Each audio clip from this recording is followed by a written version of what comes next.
Okay, this is going to have to be part 3 because my device does not seems to have a limit all of a sudden. So anyway, this is a Cryptomeria japonica cultivar. It's a tree form with yellow foliage called Sikansugi, and looks dead, doesn't it? It looks horrible.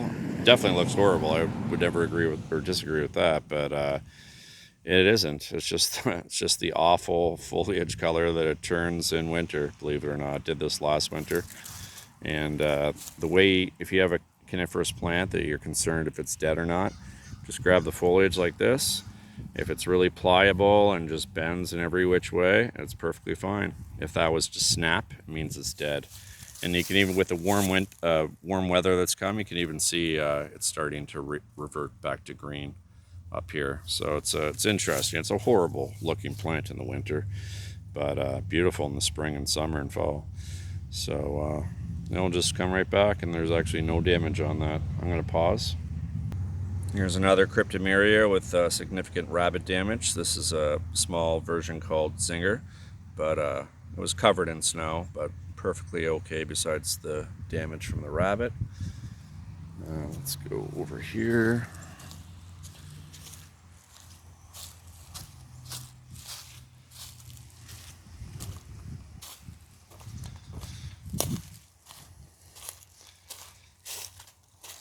So this is Himalayan Sweet Box, and this was just covered by snow and looking pretty good.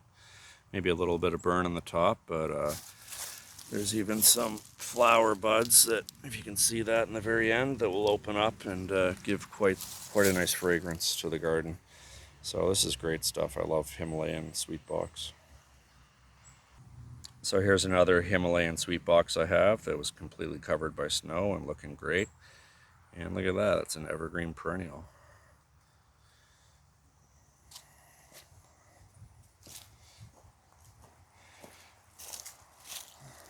A little bit of trash in the way. Here's my kitties. So, Japanese Akuba. This is Mr. Goldstrike. I covered it with this cloth. And this is the only Akuba japonica that got some damage to the leaves. Maybe even a little bit of, oh, maybe not the stems. I think that's just from the snow weight. But the one close to the house is the worst damaged, actually. But Akubas are pretty good for bouncing back. They'll just shed those leaves.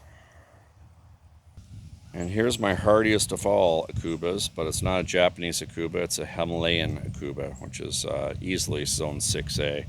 And this really doesn't get much damage whatsoever. Always looks fantastic. Again, just covered it with this frost cloth. I really love the purple and the buds. If I go over to this side, you can see a little bit of damage. I think this is just where the ice was like constantly sitting on the foliage. So, but really tough plant, the hardiest Akuba by far. Over here we have some Alyssum Floradanum. This is a cultivar called Halley's Comet. A little bit of leaf burn, but not too bad. The stems are fine. I have 2 of them. The other one is right here. Again, bounce back, nice buds. All I did over winter, and probably only because they're really small, is I put these pots over them. That was it. I have some more Akubas over here. My holly ferns are looking pretty good. So this is a tiny little guy that I put that pot over winter. That's I believe it's called Pitcherata Akuba. And by far my favorite Akuba, and unfortunately I cannot for the life of me remember the cultivar name, but this is a Plant Delights Nursery introduction. Gorgeous. And I just put this pot over winter, and it got a little bit of burn on that first leaf there, but other than that, it's perfect. Gorgeous plant. And over here, I got some Skimmia japonica, which is a nice broadleaf evergreen. A little bit of winter damage on the top, if that's winter damage. It was mostly covered in snow, so it should be just fine. And I have a few more over here. Some of these suffered some rodent damage. I'm gonna pause this for a sec. Okay, Camellia japonica. I have 3 of them on the east side of my house, which is the best place you can plant these. 2 1-gallons and 1 larger one. Let's go to the first one.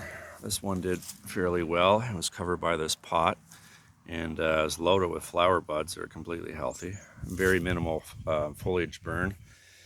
The larger one definitely got some foliage burn, but I'm pretty sure it's going to flush back just fine. And for the larger one, I just put a blanket around it and a tent. And the smaller one, again, just a pot over it and a little bit of foliage burn, but that's going to bounce back just fine. Okay, my largest Cryptomeria tree, it's about pushing probably 5.5 feet now. It's a cultivar called Yoshino. And again, that is not damaged. That's just the crazy color that they turn, and it'll just flush back green and looking pretty good. This is interesting. So I picked up these in spring. This is Gorgeous Elysium parviflora, different species. Cultivar is called Florida Sunshine. I have 3 of them. Just put the pots over them. Little bit of burn, but the stems are looking good. The first one here is not looking so great though.